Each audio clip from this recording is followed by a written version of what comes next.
Welcome to this episode of the Sports Detective Podcast Show. My name is James Williams, and today we discuss if it would be shocking for the men's Team USA basketball team to lose a game in this year's Olympics.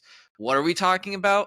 Well, in case you guys haven't been paying attention, Team USA, the men's basketball team, has been playing exhibition games over the past few weeks, and notably, the last two games they played, one against South Sudan, where they needed a LeBron James layup with 10 seconds left to escape that game from getting upset when they were 43-point favorites in that game. And then on Monday, they were playing Germany, and that was a game that went down to the wire. And LeBron James also had to basically play pretty spectacularly in the fourth quarter, score 11 points to help propel Team USA to a win in that game. And the conversation is starting to happen now is, hey, is this Team USA team, are they a lock to win the gold? Is there another international team that can come up and maybe this Team USA, is it going to be shocking if they drop a game in this Olympics?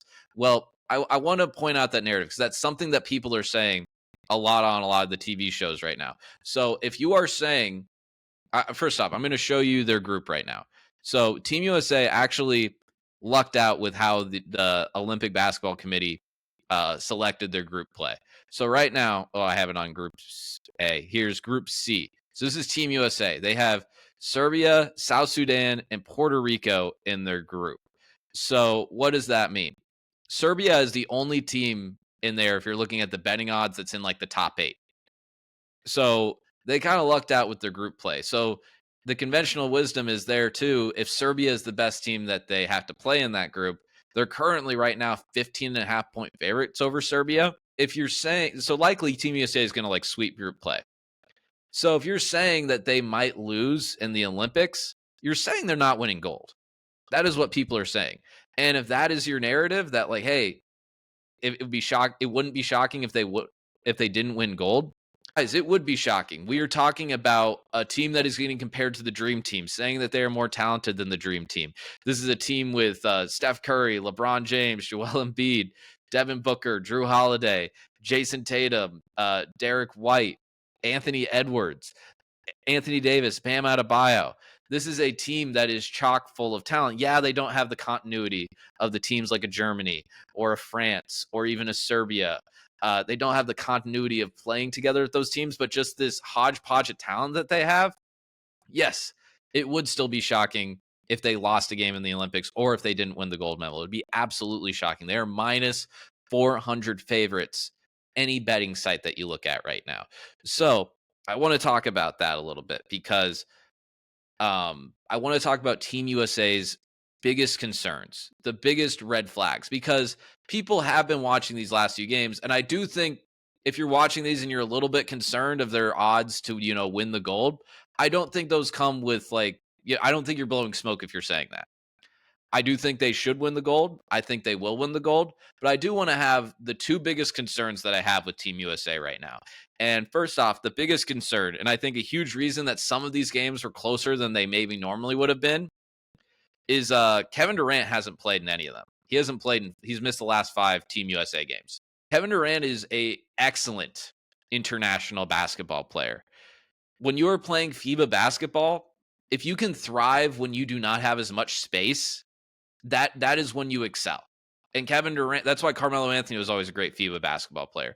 Kevin Durant's the same way. He can shoot over anybody. He can get to the basket, and he's an excellent shooter in international basketball. So not having Kevin Durant is a huge loss for Team USA. And if you've watched them over the last few games, there's at times where it's just kind of clunky on offense, where Steph Curry is kind of just a spot-up shooter, and then it's LeBron James trying to figure everything out, trying to figure out how to get the ball to Joel Embiid, trying to how to incorporate the other guards. It is kind of a little bit clunky without KD, and Steve Kerr is still trying to figure out the machinations of this roster and figure out which lineups work best and which ones gel the best together. So not having Kevin Durant, it remains to be seen how long he's going to be out, if he's going to miss the rest of the Olympics, if he's going to be good to go in group play on Sunday. But if you don't have Kevin Durant, that does make things more challenging. Even without Kevin Durant, this team should still win the gold. I want to make that clear. But without KD, it does become harder. the hill does become a little bit harder to climb.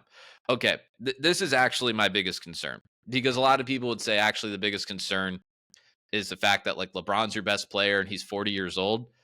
If you're talking about him going through an 82 game NBA season and a 20 game postseason, like 100 games in like 7 months or whatever it is, then yeah, I'd be a little bit more concerned about LeBron. But you're just talking about him getting through 6 games of 40-minute game basketball. I'm not worried at all about LeBron, being the most important player for this team. I am concerned though of Joel Embiid. One, he's out of shape. He came to Team USA out of shape, which that might be the case of the fact that he was a little banged up at the end of the NBA season. So maybe he wasn't working out as intensely getting ready for the Olympics, but he is out of shape. There is times when you watch him out there where he's just getting blown by defenders on the perimeter. He's slow to get out on shooters on the outside.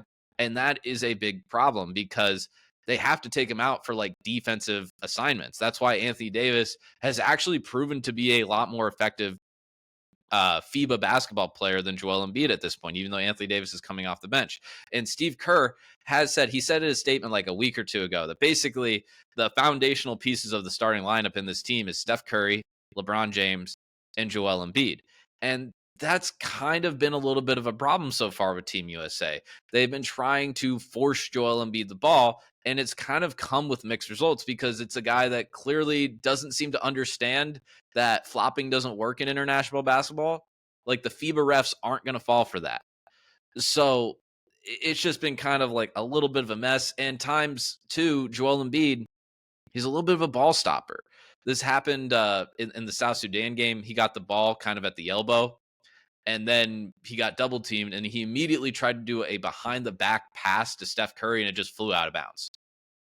He has to be better with that stuff. And it's kind of a damned if you do, damned if you don't with Joel Embiid, because you kind of need him in some of these matchups. Like he might be a very good matchup if you're like have to play France in like a quarterfinals or semifinals, because you need that size to counteract Gobert and Wemby. Because Anthony Davis and Bam Adebayo might not be able to do it for you. But if you're gonna be constantly I'll say this: if Steve Kerr would have like had the closing lineups in the Germany game and the South Sudan game with Joel Embiid in the closing lineup instead of Anthony Davis, they would have lost both of those games. That's how important Anthony Davis has been, and that's how big of a liability at sometimes Joel Embiid is for Team USA. I understand his shooting got a little bit better in the South Sudan game, but if he doesn't figure out like how to play better, or Steve Kerr kind of just keeps doing this thing where it's like they close without Joel Embiid, like that is the thing that could really hurt this team. And it's weird to say about Joel Embiid, who's one of the top 5 or 6 or whatever you want to rank him, 3 most talented guys on the planet. But for some reason, this Team USA fit with him and all of these guys, it's just seemed a little bit clunky. And it doesn't seem as smooth as we thought it should be. So, like defensively, like I said, Anthony Davis is so much better on the switches. If you guys do end up watching the game against Serbia, probably their best defensive lineup against Serbia is and this is kind of the valuable thing about the versatility of this lineup, is that you would play Bam and Davis together, and that's kind of a good 2 big combo to counteract against Jokic in that matchup. But that's basically my 2 biggest concerns is KD's health and Joel Embiid fitting in on this team. And he had some really wild quotes the last few days where he was talking about like the older guys on the team, like Steph Curry and LeBron, just kind of like how they're all past their primes. And then he also had a weird comment about like, if I didn't have unlucky injuries, I'd be the GOAT, or I'd be in the GOAT conversation. Like it's just been a weird week for Joel Embiid. And it's one of those things where LeBron said one time, if you're, you either got to fit it, you have to stop fitting out and you got to start fitting in, or whatever the quote he said was about Kevin Love. But I am a little concerned about the Embiid factor. But the thing is, though, the brilliance, not the brilliance, but the advantage that you have when you are Team USA is if Joel Embiid isn't working, you're like, oh, let's try this Anthony Davis thing. Let's try this Bam Adebayo thing. Hey, you know what? We have LeBron, we have Jason Tatum. Let's try and play small ball a little bit. Maybe if KD's come back, you could do like a LeBron, Tatum, KD lineup where all those guys are like 6'10". That'd be pretty exciting. So there you have it. That's kind of my thing. Again, I think Team USA is fine.